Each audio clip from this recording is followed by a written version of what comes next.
Welcome to the Room-Med dialogue with Mohammad Zarif, Minister of Foreign Affairs of the Islamic Republic of Iran.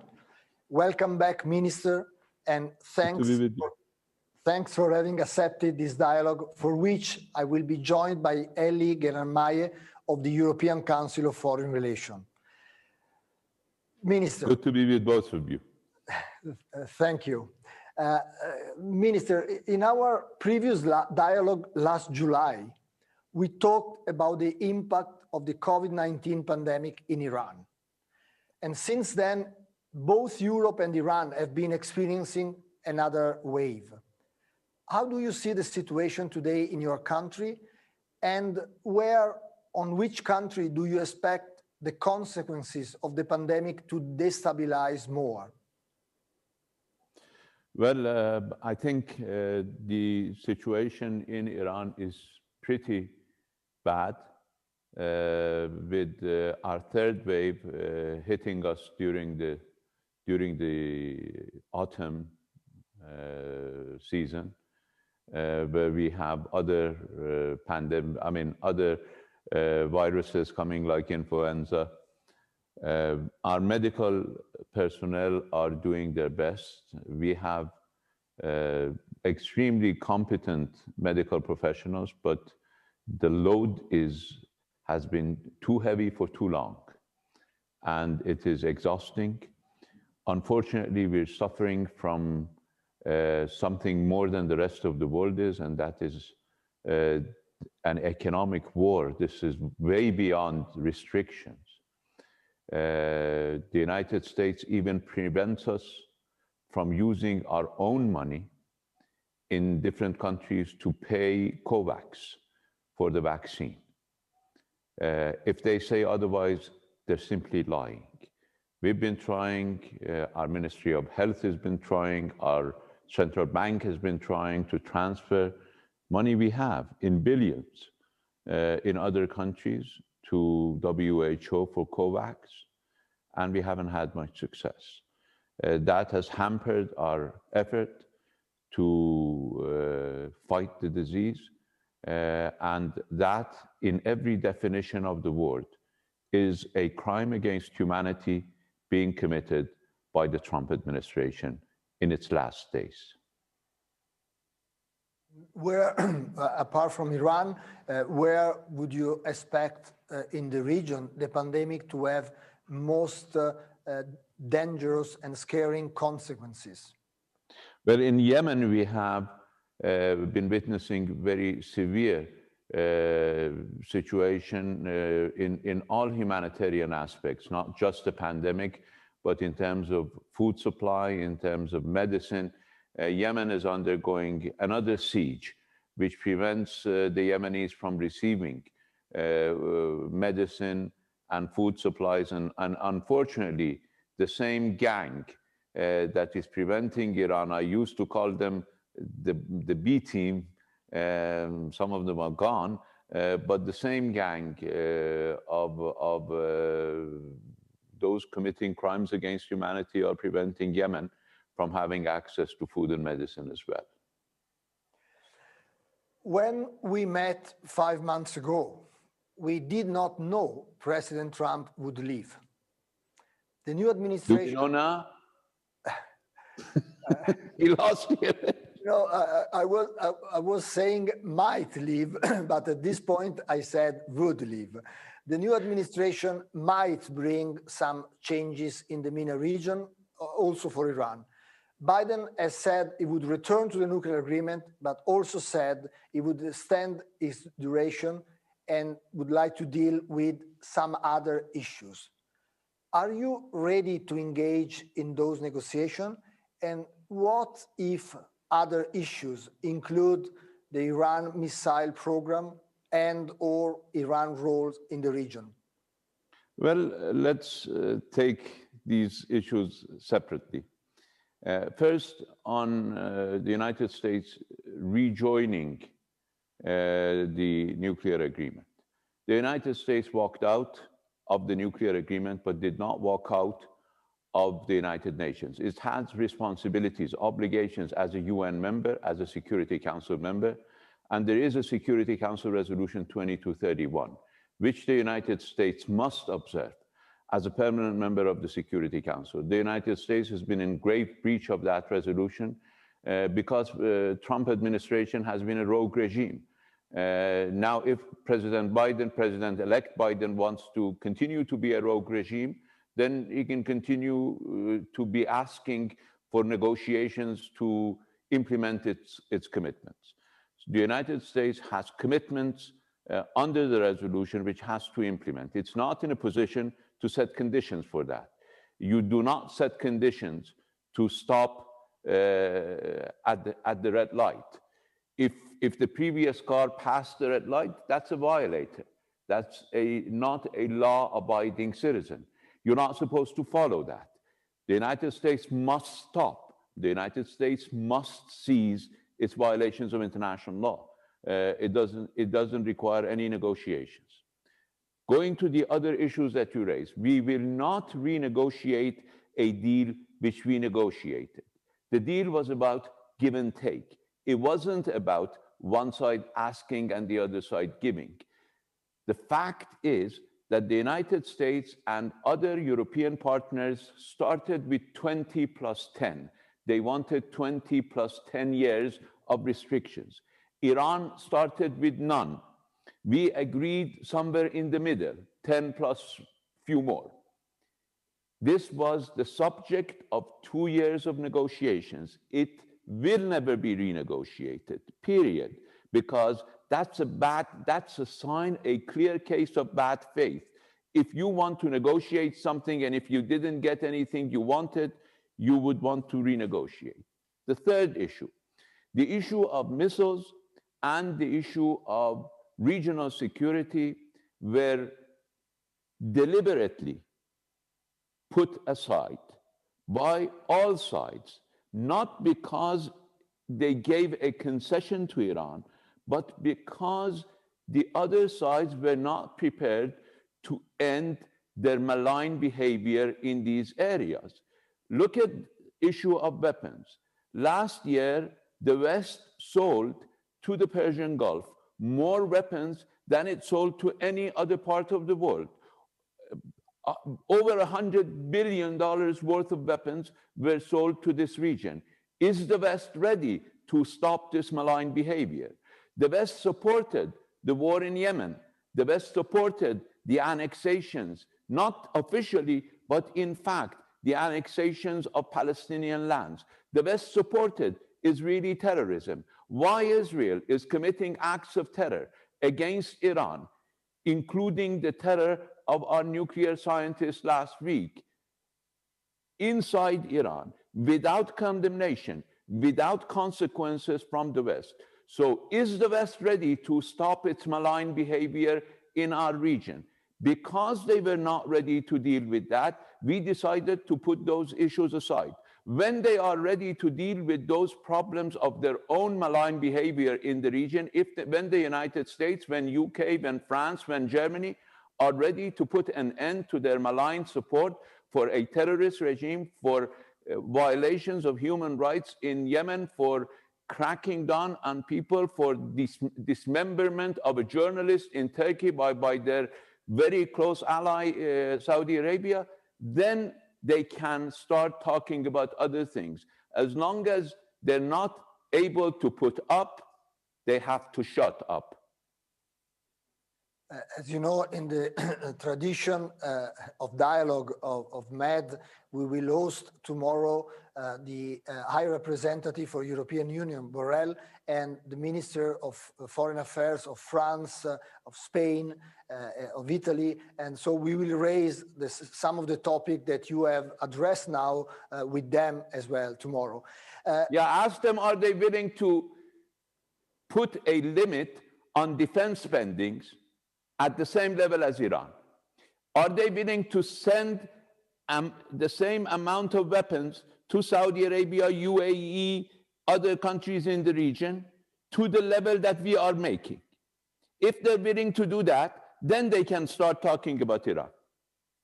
Yeah, and tomorrow we will also have the foreign minister of Saudi Arabia, and so we will have another view. Ask him if he is willing to bring his country's military expenditure to a sixth, to a seventh. They're spending $67 billion on arms.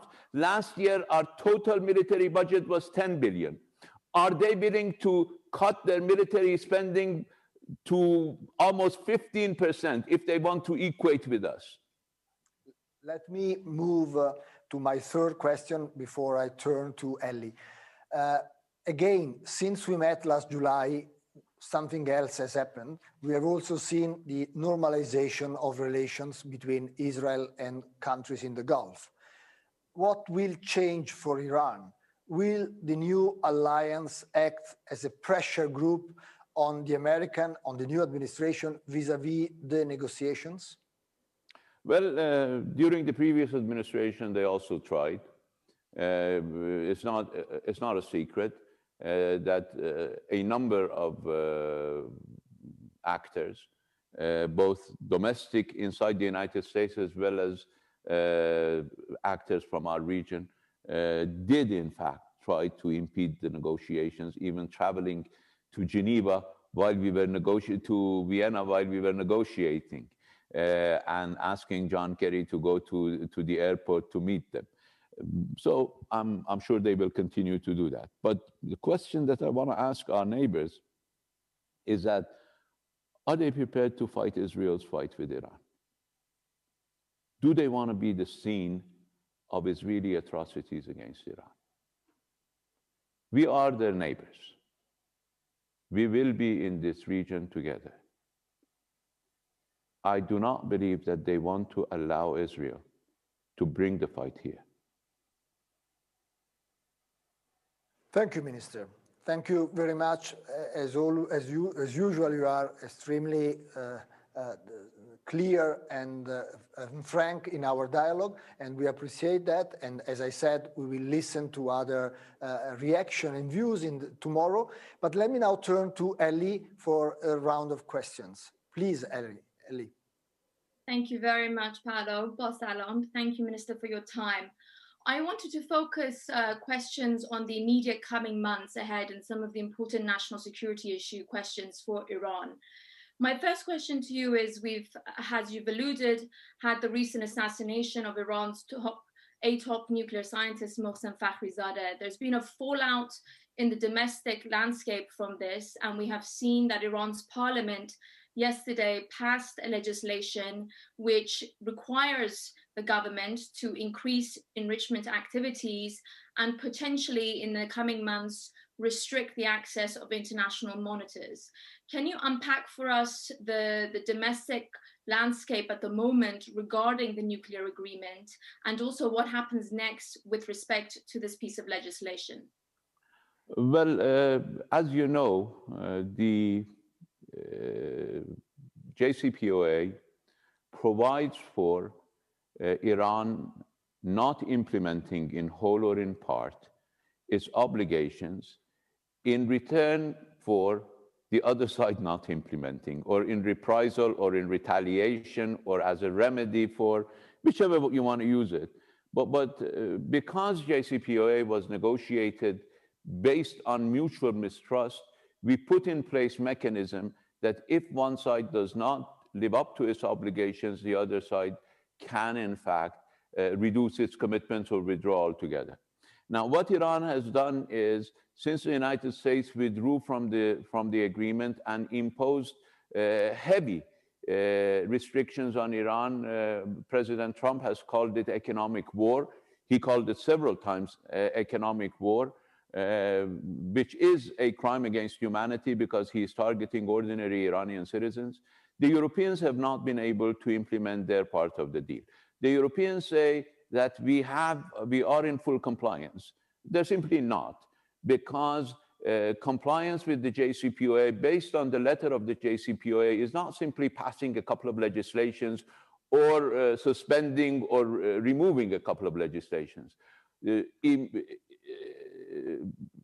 Implementation, compliance means that they have to have effects for these actions. And we don't see an effect. We don't see any European company in Iran. We do not see any European country buying oil from Iran. We do not see any country, for that matter, buying oil from Iran. We do not see any European bank even prepared to send us our money. One of the members of JCPOA has a court order to pay Iran several hundred million pounds, but they are refusing to do that because they say that they cannot transfer the money because of US sanctions. So the Europeans cannot claim that they are implementing JCPOA. So we are within our rights to reduce our commitment, and that has been the decision taken by the government over a year ago. The government was not in support of the action by the parliament.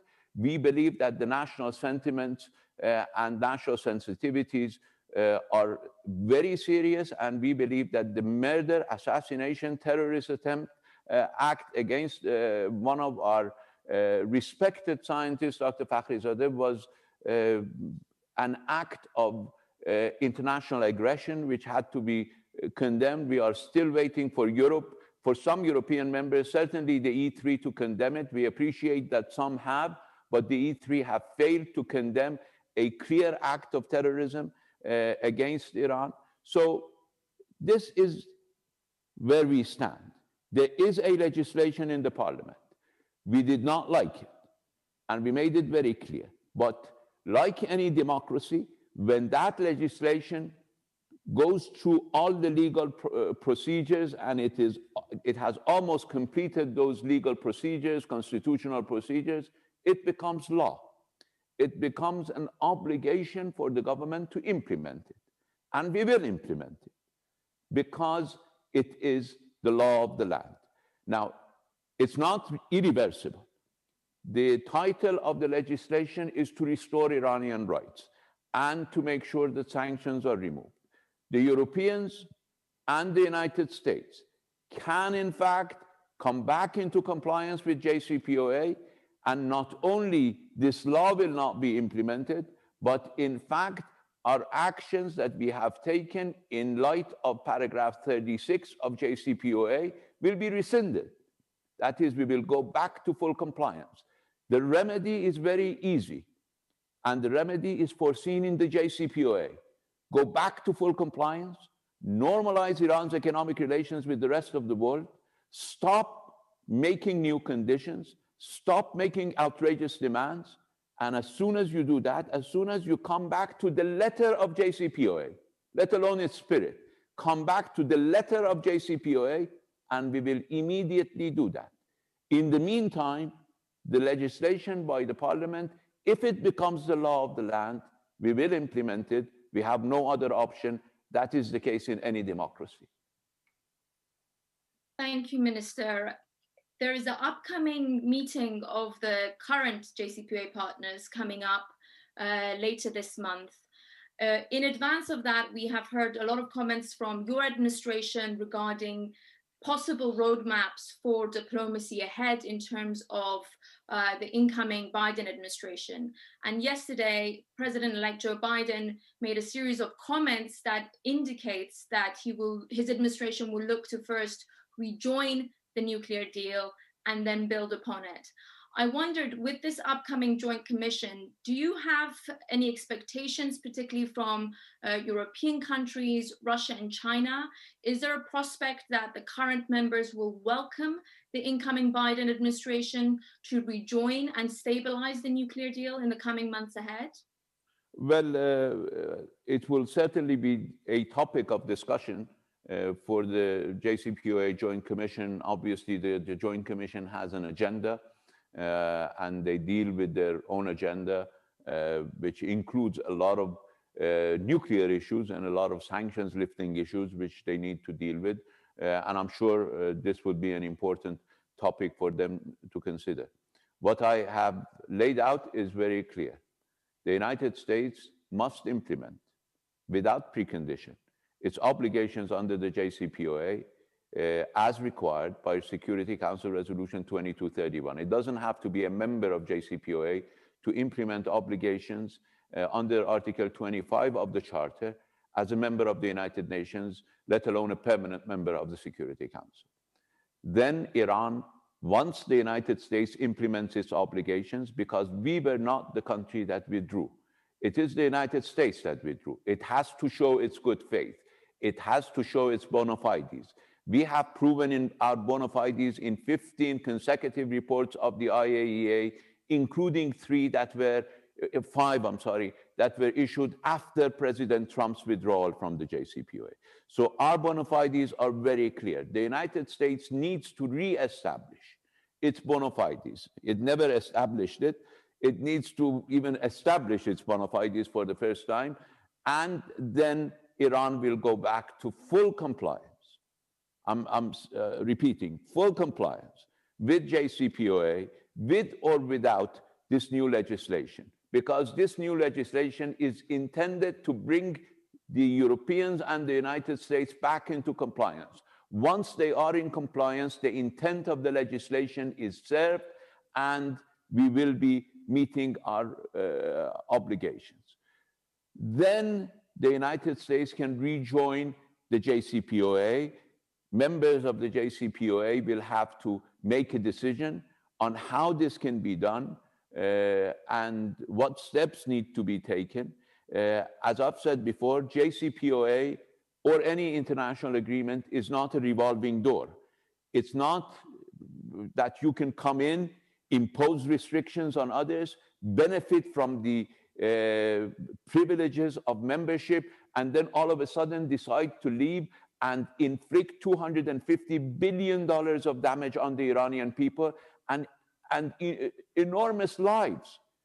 The number of lives that we have lost during this pandemic because of the fact that we did not have access to the best quality of medicine, because we did not have access to financial resources that were necessary for us to impose, for instance, a full lockdown, because a full lockdown requires a lot of resources.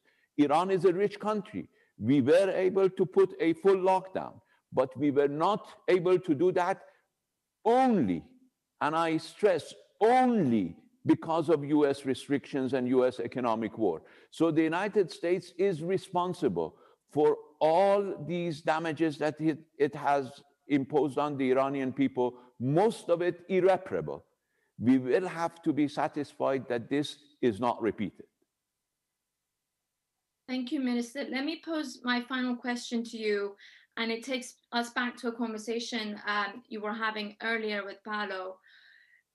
There are a lot of questions being asked about what would keep Iran locked into a process of diplomacy and negotiations with the West if the United States does indeed take the move to ease all of the sanctions that have been imposed since May 2018. A question I often get asked by many officials is, how do we know Iran will continue to engage with the West on other critical areas of issues and contentious issues?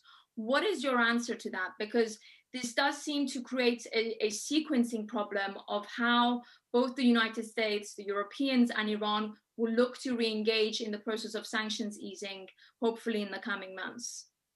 Well, it's not that difficult. The United States can go back to the noon of January 20th, 2016, and we will go back to the noon of January 20th, 2016, when this disaster happened to the international community. That's not a difficult thing to do. Iran has always been, Iran's proposals on these various issues have been on the table. Our proposal for the Hormuz peace endeavor has been on the table. Unfortunately, it is the blank check that the United States has given to its allies and its clients in the region that has prevented restoration of peace and stability in our region. We have extended an open hand to all our neighbors in this region to start engaging. And I believe those members of P4+1 who have actually raised the same suggestion, like Russia, like China, they've suggested that Iran and its neighbors should start talking together, should start engaging with each other. I think the countries in the region, once they understand that there will not be a blank check from President Trump and company, then they will accept to start talking to Iran, to start addressing mutual grievances. Believe me, Iran has huge grievances about past and present. From the time that they engage in supporting Saddam Hussein to gas our people with chemical weapons, to shower our people with missiles, to the present that they are financing every terrorist organization that is operating in Iran. Huge grievances by Iran, but we have an open eye and open ear, and we can listen to their grievances. But we suggest to them that we should all be forward-looking. We should look at the future. We should discuss the future. We should talk about what we can do together in order to save our region from a disaster that has been caused by 4 years of Trump administration. Thank you very much for your time, Minister. I will now pass the floor back to my colleague, Paolo. Thanks, Ellie. Thanks, Ellie. Minister, as you know, the goal of Rome-Med dialogue is to move beyond turmoil and try to draft a positive agenda. We have been struggling in the last 5 years on this goal, of course. But let me try to close on a positive note. Last week, Iran released a British-Australian academic imprisoned since 2018. Can we expect more on this issue, which, as you know, draws a lot of attention internationally? Well, I can tell you categorically that yes, we can. In fact, there are several proposals by Iran on the table. The Ministry of Foreign Affairs does not have a standing in Iranian courts, but we will gain standing once there is a possibility for exchange. I have suggested a global exchange of prisoners, of Iranian prisoners, because as you know, last week we also received, of course in 2 different channels, but we received 3 Iranian prisoners. We can always engage in that. It is in the interest of everybody. There are Iranian prisoners in Europe illegally. There are Iranian prisoners in the United States illegally. There are Iranian prisoners in Africa who have been ordered by the court to be released, but because of pressure from the United States, they continue to be in detention. All of them can go back to their families, and Iran is ready to reciprocate.